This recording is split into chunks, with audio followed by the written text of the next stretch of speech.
Street vendors को पूंजी उपलब्ध कराने की मंशा से चलाई जा रही प्रधानमंत्री स्वनिधि योजना की समीक्षा 12 जनवरी को मुख्यमंत्री शिवराज सिंह चौहान करेंगे। आयोजन की तैयारियों को लेकर एक बैठक नगर निगम में आयोजित हुई, जिसमें जोन अधिकारियों को टारगेट पूरा करने का निर्देश दिया गया। मध्य प्रदेश लघु वेतन कर्मचारी संघ के द्वारा आयोजित कार्यक्रम में कर्मचारियों को कोरोना वैक्सीनेशन के प्रति जागरूक किया गया और इस दौरान संगठन के वार्षिक कैलेंडर का भी विमोचन हुआ।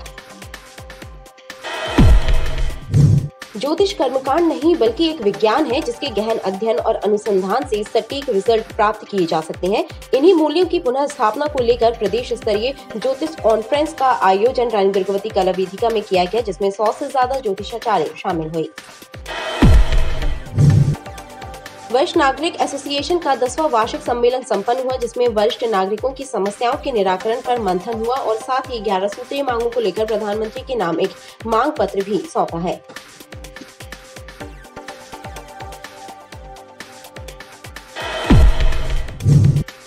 दशमेश द्वार से मदन महल स्टेशन गेट तक केबल स्टे ब्रिज के निर्माण के लिए 16 निर्माणों को हटाया जाएगा। एक सप्ताह में शुरू होगी कार्यवाही। करीब 28 करोड़ रुपए मुआवजा दिया गया है। लोक निर्माण विभाग ने 400 मीटर के दायरे में बने दुकानों, मकानों, होटलों को हटाने के लिए मुआवजा दिया है। कोरोना महामारी से निजात दिलाने और जन कल्याण की कामना से गड़ा फाटक स्थित महाकाली मंदिर में हवन पूजन का आयोजन किया गया। गोहलपुर से अमखेड़ा तक बन रही सड़क का कार्य गुणवत्ताहीन तरीके से कराया जा रहा है। क्षेत्रीय लोगों का कहना है कि मुद्दत बाद शुरू हुए सड़क निर्माण कार्य में घोर लापरवाही बरती जा रही है, जिसकी वजह से सड़क बनते ही उखड़ने लगी है।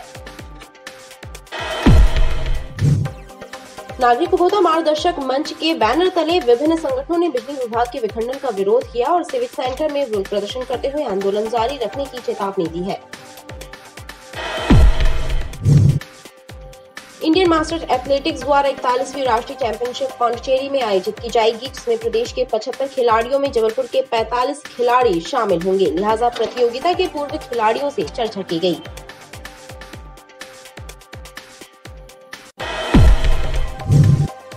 बिलारी क्षेत्र में एक कार के चालक ने लापरवाही पूर्वक कार चलाते हुए बाइक सवार को टक्कर मार दी। इस हादसे में बाइक सवार युवक गंभीर रूप से घायल हो गया। उसे इलाज के लिए अस्पताल भिजवाया गया। वहीं पुलिस ने कार्यवाही शुरू कर दी है। विजयनगर स्थित जॉयस सीनियर सेकेंडरी स्कूल में आयोजित मेगा ड्राइंग कार्निवल स्पर्धा में 1048 प्रतिभागियों की संख्या के साथ कीर्तिमान स्थापित हुए gold book of world record में नाम दर्ज कराया गया है। सुंदर दृष्टि सुंदर सृष्टि विषय पर आयोजित ड्राइंग कार्निवल में प्रतिभागियों ने एक से बढ़कर एक चित्रकारी के नमूने पेश किए।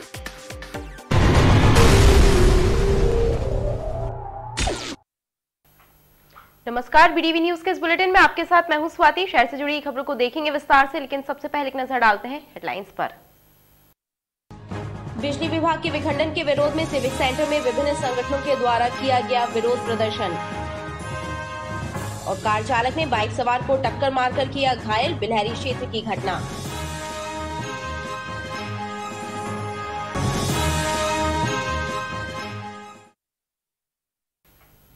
स्ट्रीट वेंडर्स को पूंजी उपलब्ध कराने की मंशा से चलाई जा रही प्रधानमंत्री स्वनिधि योजना की समीक्षा 12 जनवरी को मुख्यमंत्री शिवराज सिंह चौहान करेंगे। आयोजन की तैयारियों को लेकर एक बैठक नगर निगम में आयोजित हुई, जिसमें जोन अधिकारियों को टारगेट पूरा करने का निर्देश दिया गया।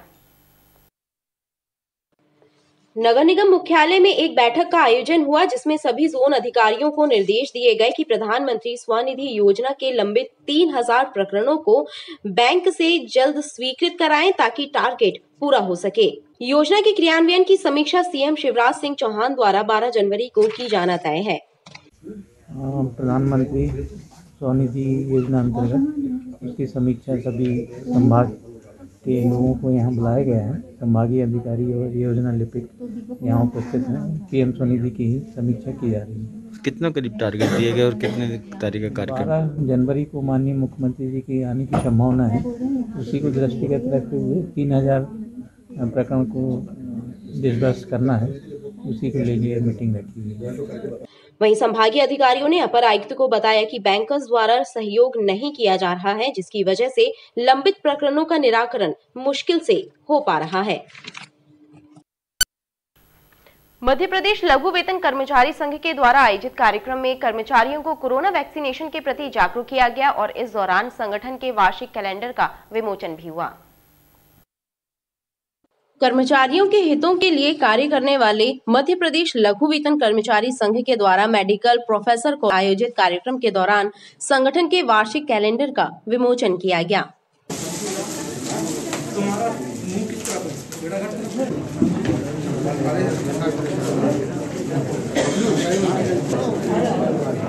ये आयोजन हम विगत 6-7 वर्षों से कर रहे हैं, जिससे कर्मचारियों में एक नए वर्ष के उपलक्ष्य में एक दूसरे से मिलन भी हो जाता है और साल भर का हमारा ये कैलेंडर जो सबके घर जाता है तो उनको सुव्यवस्थित तरीके से अपने अवकाशों की जानकारी मिलती है। साथ ही इसी कार्यक्रम के माध्यम से हम कोरोना के लिए भी कर्मचारियों को जागरूक कर रहे हैं कि आप अपनी वैक्सीनेशन को लेकर भी जागरूक रहें और वैक्सीनेशन जरूर कराएं कर्मचारी साथी।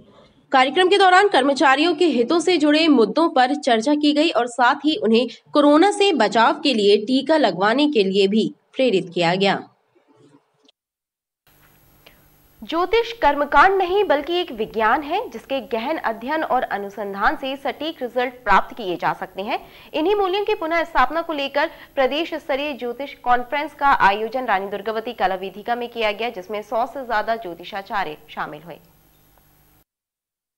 महर्षि पराशर विश्व विद्यापीठ के तत्वावधान में प्रदेश स्तरीय ज्योतिष सम्मेलन का आयोजन रानी दुर्गावती संग्रहालय की कला वेदिका में किया गया, जिसमें प्रदेश भर से आए 100 से ज्यादा एस्ट्रोलॉजर्स शामिल रहे। कार्यक्रम में मुख्य अतिथि के रूप में शामिल समाज सेवी डॉक्टर जितेंद्र जामदार ने कहा कि जीवन का मकसद पवित्रता होना चाहिए, तभी पेशे का महत्व बढ़ता है। एक व्यवस्था हमें दे दी है जिसको हम कहते हैं विवेक। व्यक्ति के अंदर यदि विवेक है तो उसको ये समझ में आता है कि मुझे क्या करना चाहिए और क्या नहीं करना चाहिए। एक व्यक्ति किसी महिला को सड़क पार कराने के लिए हाथ पकड़ करके ले जाता है, उसका क्रियामाण कुछ और है। आयोजकों ने बताया कि ज्योतिषियों के ज्ञान को विस्तार देने एवं ज्योतिष को लेकर फैली भ्रांतियों को समाप्त कर उनके महत्व को समाज में पुनः स्थापित करने की कोशिश की जा रही है। ज्योतिष कर्मकांड नहीं है बल्कि विज्ञान है, जिसके अध्ययन से चमत्कारिक परिणाम हासिल किए जा सकते हैं। देखिए, उद्देश्य ये है कि लोगों को ज्योतिष के बारे में जानकारी देना है ना, और लोगों को इकट्ठा करना। देखिए, बहुत सारी संस्थाएं हैं, जैसे क्लब हैं और सारी चीज़ें, सब लोगों के कार्यक्रम होते रहते हैं। लेकिन चूँकि मैं जबलपुर से हूँ और मेरे मन में ये बहुत हार्दिक इच्छा थी कि सब लोगों के कार्यक्रम होते हैं, लेकिन ज्योतिषी लोग इकट्ठे क्यों नहीं होते हैं। तो वही उद्देश्य को लेकर हमने एक ऐसा कार्यक्रम किया और इसमें सारे ज्योतिषियों को, अपने जबलपुर के भी ज्योतिषियों को इकट्ठा किया, बाहर के लोगों को भी इकट्ठा किया और इस पे परिचर्चा भी। और इससे कुछ हम लोग निष्कर्ष निकालेंगे, सब लोग एक दूसरे से परिचर्चा करके कि कब कौन सी महादशाएं आती हैं तो लोगों को क्या फ़ायदे होते हैं, क्या नुकसान होते हैं। बहुत सारे अनुभव हम लोगों को एक दूसरे के मिलेंगे। बात समझिए, कुंडली किसी की बदली नहीं जा सकती। कुंडली में अगर किसी का ग्रह खराब जगह पे बैठा है तो उसको कोई बदल नहीं सकता। अगर आप उसी खराब ग्रह की पूजा करेंगे तो उसमें आप और खुद को समस्या में पाएंगे और इस तरीके से लोग और ज़्यादा परेशान होते जाते हैं। ये जो ज्ञान की कमी के कारण कुछ चीज़ें फैली हुई हैं, तो इसको जब सब ज्योतिष साथ में बैठते हैं, सबके ज्ञान के आदान प्रदान होता है, लोगों का ज्ञान बढ़ता है, लोगों को इस चीज़ की नॉलेज भी मिलती है कि हाँ ये दिक्कतें होती हैं और ये चीज़ हम ठीक भी कर सकते हैं। बताया जा रहा है कि ज्योतिष कॉन्फ्रेंस के विचार मंथन से अमृत निकलेगा, उसका सीधा लाभ समाज एवं देश की जनता को होगा। ज्योतिष विज्ञान के जरिए लोगों को स्पष्ट मार्गदर्शन प्राप्त होगा।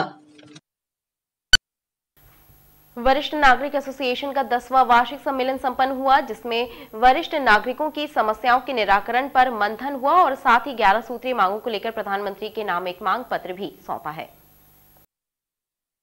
वरिष्ठ नागरिक एसोसिएशन के सदस्यों ने सीजीएचएस डिस्पेंसरीज की संख्या बढ़ाए जाने की मांग के साथ ही 11 सूत्रीय मांगों को लेकर प्रधानमंत्री के नाम एक ज्ञापन सौंपा है। वहीं एसोसिएशन के सदस्यों ने बताया कि लंबे समय से उनके द्वारा वरिष्ठ नागरिकों की समस्याओं से शासन प्रशासन को अवगत कराया जा रहा है, लेकिन अभी तक उनकी मांगों पर ध्यान नहीं दिया। हमारी डिमांड है कि सबसे पहले सीजीएच की यहाँ कम से कम 12 से 15 डिस्पेंसरी होना चाहिए। रेलवे में जो हम लोगों को कोरोना के पहले 40 और 50% की छूट मिलती थी, वो छूट सीनियर सिटीजन को दी जाए।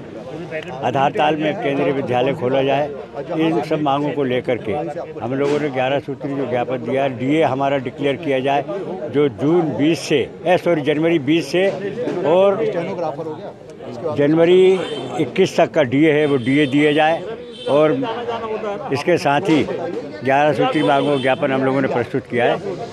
संगठन के वार्षिक सम्मेलन में संगठन की आगामी गतिविधियों पर भी चर्चा हुई। दशमेश द्वार से मदन महल स्टेशन गेट तक केबल स्टे ब्रिज के निर्माण के लिए 16 निर्माणों को हटाया जाएगा। एक सप्ताह में शुरू होगी कार्यवाही। करीब 28 करोड़ रुपए मुआवजा दिया गया है। लोक निर्माण विभाग ने 400 मीटर के दायरे में बने दुकानों, मकानों, होटलों को हटाने के लिए मुआवजा दिया है। दशमेश द्वार से मदन महल रेलवे स्टेशन के गेट तक 400 मीटर के दायरे में केबल स्टे ब्रिज बनाया जा रहा है। इसके लिए 16 निर्माणों को हटाया जाना है। इनमें दुकान, मकान और होटलें शामिल हैं। लोक निर्माण विभाग ने बाधक बन रहे निर्माणों को हटाने के लिए 28 करोड़ रुपए का मुआवजा 30 दिसंबर को दे दिया है। अब जल्द ही पक्के निर्माणों को हटाने की कार्यवाही प्रारंभ की जाएगी। केबल स्टे ब्रिज का दूसरा हिस्सा मदन महल थाने की तरफ बनाया जाएगा। ये है मदन महल स्टेशन रोड, नरसिंह महल जी। हाँ, यहाँ लाइन से ये पूरी दुकानें वहाँ आखिरी तक टूटेंगी रेलवे स्टेशन तक। कितनी करीब होंगी लगभग ऐसी? ये 15 से 20 दुकान। तो कब नोटिस वगैरह सब हो गया? मतलब मकान, दुकान, होटल सब मिला के बता रहा हूँ आपको, लगभग इतनी तो यहाँ की टूटना है। मुआवजे की बात करें तो कोई मुआवजे दे रहा है क्या गवर्नमेंट? हाँ, मुआवजे दे रहे हैं। बहरहाल दमोह नाका से मदन महल फ्लाईओवर के निर्माण के रास्ते में कुल 405 अलग अलग बाधाएं, अतिक्रमण, कब्जे या अन्य रूप में है। इनमें से जो अतिक्रमण के दायरे में नहीं है और जिनकी भूमि का अधिग्रहण किया जा रहा है, उसके लिए लोक निर्माण विभाग 161 करोड़ रुपए का मुआवजा दे रहा है। गोहलपुर से अमखेरा तक बन रही सड़क का कार्य गुणवत्ताहीन तरीके से कराया जा रहा है। क्षेत्रीय लोगों का कहना है कि मुद्दत बाद शुरू हुए सड़क निर्माण कार्य में घोर लापरवाही बरती जा रही है, जिसकी वजह से सड़क बनते ही उखड़ने लगी है।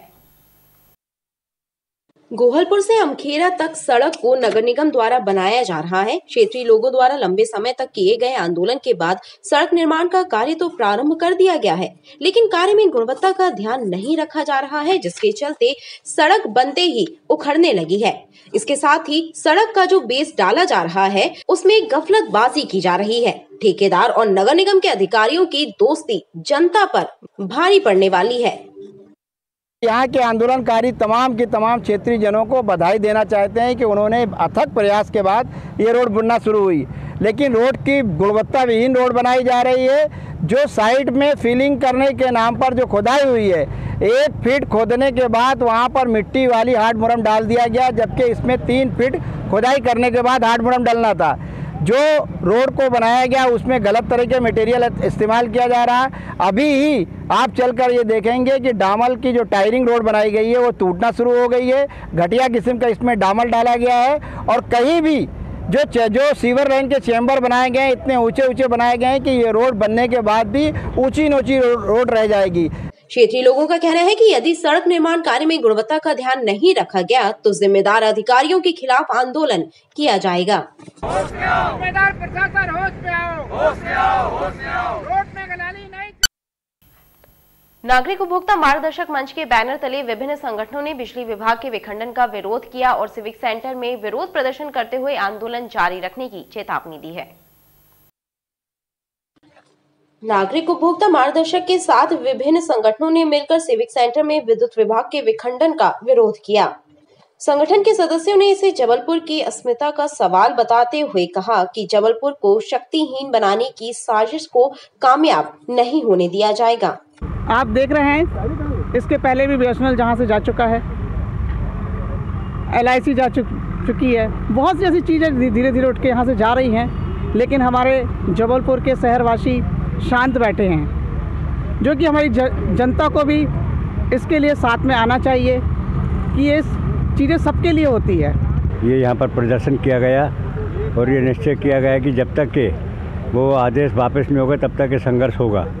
कल प्रभारी मंत्री जी आ रहे हैं यहाँ पर, 2 बजे कलेक्ट्रेट में जाके उनको ज्ञापन देंगे और ये प्रयास किया जा रहा है कि इस विघटन के खिलाफ में जो जबलपुर की अस्मिता का सवाल है, जबलपुर को दिन के दिन कमज़ोर किया जा रहा है, उसको लेकर के मुख्यमंत्री से भी मुलाकात करने का प्रोग्राम तय किया जा रहा है और ये लड़ाई जब तक जारी रहेगी जब तक ये आदेश का निरस्तीकरण नहीं हो जाता है।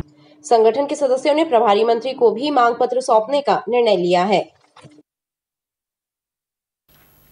इंडियन मास्टर्स एथलेटिक्स द्वारा 41वीं राष्ट्रीय चैंपियनशिप पांडिचेरी में आयोजित की जाएगी, जिसमें प्रदेश के 75 खिलाड़ियों में जबलपुर के 45 खिलाड़ी शामिल होंगे। लिहाजा प्रतियोगिता के पूर्व खिलाड़ियों से चर्चा की गई।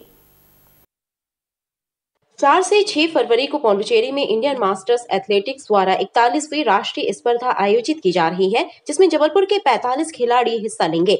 मध्य प्रदेश मास्टर्स एथलेटिक्स द्वारा स्पर्धा में शामिल होने वाले 45 खिलाड़ियों से मुलाकात कर उनका स्वागत किया गया और उन्हें पदक जीतकर लौटने के लिए प्रेरित किया। मास्टर एथलेटिक्स द्वारा पांडिचेरी में 4 से 6 फरवरी 2022 को राष्ट्रीय चैंपियनशिप का आयोजन किया जा रहा है, जिसमें मध्य प्रदेश के करीब 75 खिलाड़ी भाग ले रहे हैं, जिसमें जबलपुर ज़िले के 45 खिलाड़ी इस प्रतियोगिता में भाग लेंगे। मैं उन समस्त खिलाड़ियों को अपनी शुभकामनाएं देता हूं कि वो अच्छे से अच्छा प्रदर्शन कर हमारे संस्कार धानी जबलपुर एवं राज्य का नाम रोशन करेंगे। जब भी ये खिलाड़ी वहाँ से जीत के आएंगे तो इसी तरीके से एक बार फिर हम लोग विजेता खिलाड़ियों का सम्मान अपने संघ के द्वारा करेंगे। इसके साथ ही मुझे भी Jabalpur Madhya Pradesh veteran athletic association का कॉर्पोरेशन सचिव बनाया गया है, सेक्रेटरी बनाया गया है और ये एक जिम्मेवारी दी गई है, बहुत बड़ी जिम्मेवारी है जिसको मैं गंभीरता से लेता हूं। और जिस तरीके से मैं अधिकारी कर्मचारी संघ और जागरूक खेल संघ को जिम्मेवारी के साथ निभाता आया हूं, अपने काम करता आया हूं, उसी तरीके से एथलेटिक एसोसिएशन के लिए मेहनत करूंगा, काम करूंगा ताकि और वेटरन एथलीट भी यहां से निकले, आगे जाके अच्छा परफॉर्म करें, अपने शहर का नाम करें। कोरोना महामारी से निजात दिलाने और जन कल्याण की कामना से गड़ा फाटक स्थित महाकाली मंदिर में हवन पूजन का आयोजन किया गया। अनुष्ठान के दौरान भक्तों ने मां काली का विधिवत पूजन किया और अनुष्ठान में शामिल भारतीय जनता पार्टी पिछड़ा वर्ग मोर्चा के प्रदेश कार्य समिति सदस्य अवधेश यादव ने बताया कि महाकाली सभी की मुरादों को पूरा करने वाली है और उनसे कोरोना महामारी से निजात दिलाने की प्रार्थना की गई है। मां भगवती से आशीर्वाद प्राप्त करेंगे, यही कामना है।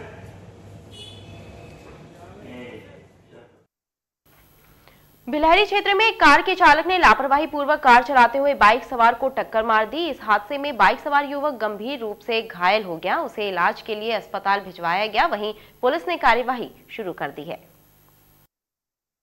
बिलहरी क्षेत्र में कार क्रमांक MP20 CK 7886 के चालक ने बाइक सवार प्रदीप मार्को को टक्कर मार दी। टक्कर लगने के बाद प्रदीप बाइक से नीचे गिर गया और उसको गंभीर चोटें आई हैं। घटना के बाद कार चालक को भी लोगों ने रोक लिया और पुलिस भी मौके पर पहुंच गई और 108 एम्बुलेंस की मदद से अस्पताल भिजवाया गया है। घायल को अस्पताल पहुँचा दिए हैं और उसकी रिपोर्ट पर अपराध पंजीबद्ध कर विधि सम्मत कार्रवाई की जाएगी। वो बाइक को कार वाले ने टक्कर मारा है, वो कार चालक भी खड़े हुए हैं और बाइक में जो घायल है उसको अस्पताल भिजवा दिए हैं। बिलहरी से आते थे, ये कार वाला अगर क्रॉस होना था वो उधर से हो जाता, इधर से ना इधर से स्लो करके आगे तेज कम तेज करके इधर आया, हम आराम से आए। कार वाले की गलती तो पूरा है उसका, कैसा नहीं होगा, पूरा रोंग साइड में है वो। 108 के द्वारा हमें सूचना दी गई कि एक बिलहरी रोड पर एक एक्सीडेंट हुआ है, किसी 2 व्हीलर का चालक घायल हो गया है। जैसा ही सूचना मिली मौके पर ले गया, ये सामने घायल है, पुलिस भी पहुंच चुकी है मौका वारदात पे। इसको नजदीकी अस्पताल विक्टोरिया हॉस्पिटल लेकर के जाएंगे। पुलिस ने मामले में कार्यवाही शुरू कर दी है। खबरें लगातार जारी हैं, आप देखते रहिए BDV न्यूज। शासकीय रेल पुलिस के 155वें स्थापना दिवस समारोह को रेल पुलिस द्वारा रेल यात्री सुरक्षा सप्ताह के रूप में मनाया जा रहा है। 1 जनवरी से 7 जनवरी के बीच रेल पुलिस के अधिकारी कर्मचारी विभिन्न गतिविधियों के माध्यम से ट्रेनों में सफर करने वाली महिलाओं, बच्चों और वृद्धजनों को सुरक्षा के प्रति जागरूक करेंगे। इस दौरान सफाई कर्मचारियों, वेंडरों, कुलियों के लिए स्वास्थ्य परीक्षण शिविर भी लगाया जाएगा। शासकीय रेल पुलिस अपनी स्थापना का 155वां वर्ष मना रहा है। इस अवसर पर 1 जनवरी से 7 जनवरी तक रेल यात्री सुरक्षा सप्ताह मनाया जा रहा है। रेल पुलिस के अधिकारियों कर्मचारियों ने बताया कि इन 7 दिनों में शासकीय रेल पुलिस के अंतर्गत आने वाले सभी थानों के माध्यम से रेल अधिकारी कर्मचारी सभी छोटे और बड़े स्टेशनों पर रेलों में सफर कर रहे यात्रियों, खासकर महिलाओं, वृद्धजनों और बच्चों को सुरक्षा का एहसास कराएंगे, जिसमें स्वास्थ्य शिविर का आयोजन, स्टेशन के आसपास रहने वाले भिक्षुकों और नाबालिग बच्चों के पुनर्वास के प्रयास जैसी गतिविधियां भी शामिल होंगी। रेल पुलिस का उद्देश्य ट्रेनों में सफर करने वाले सभी यात्रियों को सुरक्षा के प्रति जागरूक करना है, ताकि लोग सुरक्षित अपने गंतव्य तक पहुंच सकें। आयोजन का मात्र उद्देश्य ये है कि